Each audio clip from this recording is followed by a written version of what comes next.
এই টক দই দিয়ে দেবো এর মধ্যে। নমস্কার বন্ধুরা, সুপ্রিয়া কিচেনে আবারও আপনাদের সবাইকে স্বাগত জানিয়ে আজকে বাঙালির পছন্দের পটল চিংড়ি ভাপা রেসিপি নিয়ে আপনাদের সামনে চলে এসেছি।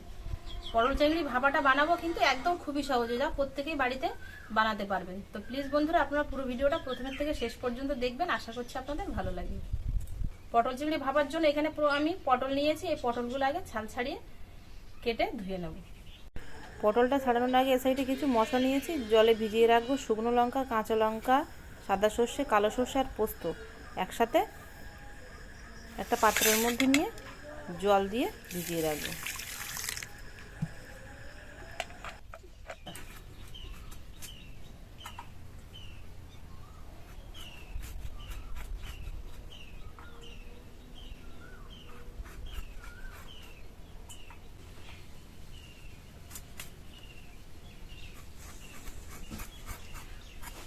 পটলগুলোর কিন্তু পুরোপুরি খোসা ফেলবো না, এরকম প্রথমে খোসা ফেলে নিয়েছি খানিকটা, তারপরে একটুখানি খোসা রেখে দিয়ে তারপরে আবার ছালিয়ে নেবো। ঠিক এরকমভাবে কেটে নেবো। পটলটা তো ছাড়িয়ে নিয়েছি, এবার পটলটা কিন্তু ঠিক এক সাইড দিয়ে এরকম এক ফাঁকা করে নেবো, আর এক সাইড দিয়ে যে সাইড এ সাইডে ফাঁকা করেছে সে সাইড আবার ফাঁকা করবো না, তার উল্টো সাইডে আবার ঠিক এইভাবে চালা করে নেবো। এই যে এ সাইডে চালা করেছি আর এটা এইভাবে চালা করে নিয়েছি, ঠিক এইভাবে চালা করে নেব।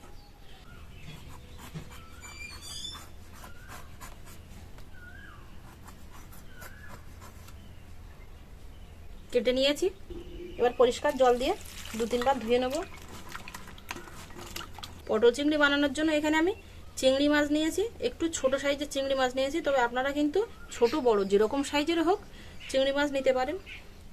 এবার এর মধ্যে একটু লবণ আর হলুদ দিয়ে মাখিয়ে নেব।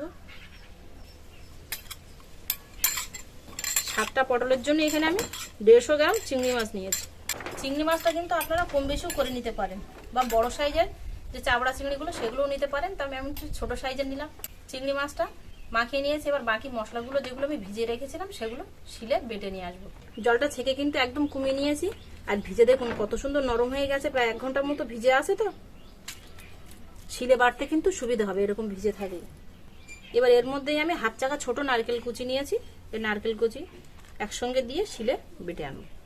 শিলে বেটে এনেছি, তবে শিলে বাটলে কিন্তু জলটা একটু কম দিয়ে বাটতে হয়, মিক্সারে হলে একটু জলটা বেশি দিয়ে বাটতে হয়। আপনাদের হাতের কাছে যদি মিক্সার থাকে তাহলে আপনারা মিক্সারেও পেস্ট করে নিতে পারেন।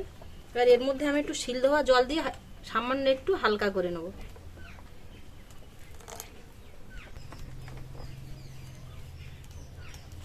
শুকনো লঙ্কা দিয়েছি, তাই দেখুন কালারটা এরকম কত সুন্দর লাল হয়েছে। তবে আপনারা কিন্তু শুকনো লঙ্কার পরিবর্তে এখানে কাশ্মীরি লঙ্কার গুঁড়ো দিতে পারেন কালারের জন্য।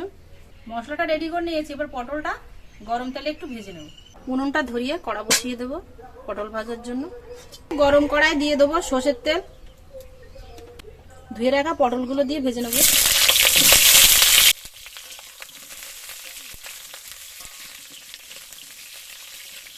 সামান্য একটু লবণ দিয়ে দেবো, তাহলে পটলগুলো কিন্তু খুব তাড়াতাড়ি জ্বলে যাবে, মানে নরম হয়ে যাবে। লবণ দিয়েছি তো একটু জল বেরোবে, সেই জন্য একটু জলটা এইভাবে চাপ দিয়ে দিয়ে বের করে নিয়ে তারপরে ভেজে নেবো। জল বেরিয়ে যাচ্ছে, তাহলে পটল ভাজাটা খেতে ভালো লাগবে।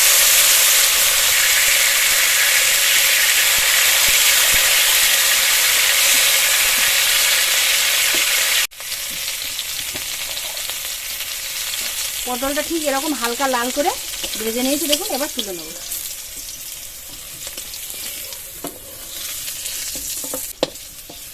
পটলগুলো ভেজে নিয়েছি, এবার ভাপা বানানোর জন্য সবকিছু উপকরণ আমি একসাথে মিশিয়ে নেব।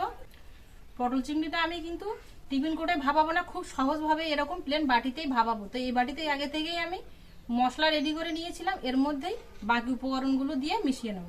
এখানে আমি 3 টেবিল চামচ টক দই জল ঝরিয়ে রেখে দিয়েছি, এই টক দই দিয়ে দেবো এর মধ্যে। 1/2 চামচ পরিমাণ চিনি, চিংড়ি মাছের মধ্যে লবণ আছে, পটলের মধ্যেও লবণ আছে, তাই 1/2 চামচ পরিমাণ লবণ দিয়ে দেবো। সবকিছু দিয়ে ভালো করে মিশিয়ে নেব। এবার দেবো লবণ হলুদ মাখিয়ে রাখা চিংড়ি মাছ,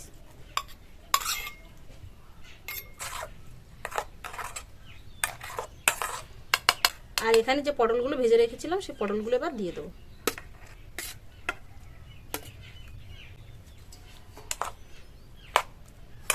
পটলগুলো দিয়ে ভালো করে এইভাবে মিশিয়ে নেব।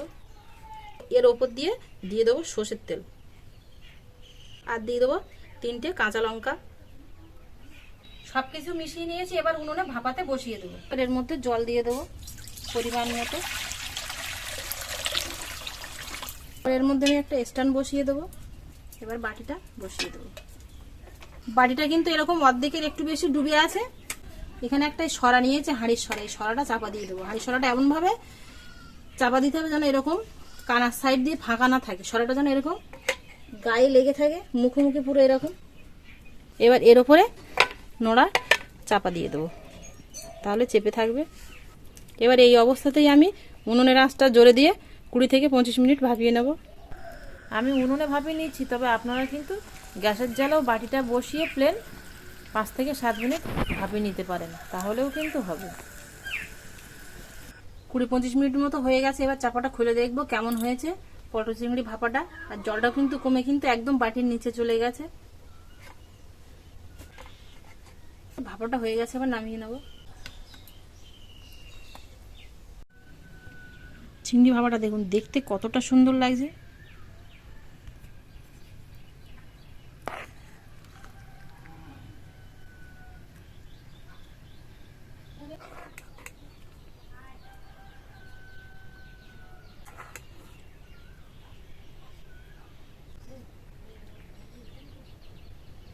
গন্ধে পেট ভর্তি হয়ে যাবে।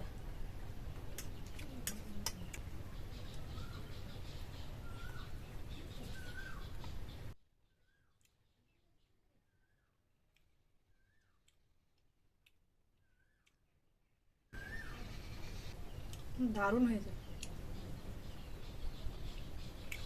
আমি যেভাবে বাড়িতে খুব সহজে পটল চিংড়ি ভাপা বানিয়ে নিলাম, তো আপনারাও কিন্তু এই একইভাবে খুব সহজে বাড়িতে বানিয়ে নিতে পারবেন। আর এতক্ষণ আমার সঙ্গে থাকার জন্য আপনাদের অনেক অনেক ধন্যবাদ। আবারও দেখা হচ্ছে আপনাদের সাথে পরে নতুন কোনো রেসিপিতে। ততক্ষণ আপনারা সবাই ভালো থাকবেন ও সুস্থ থাকবেন।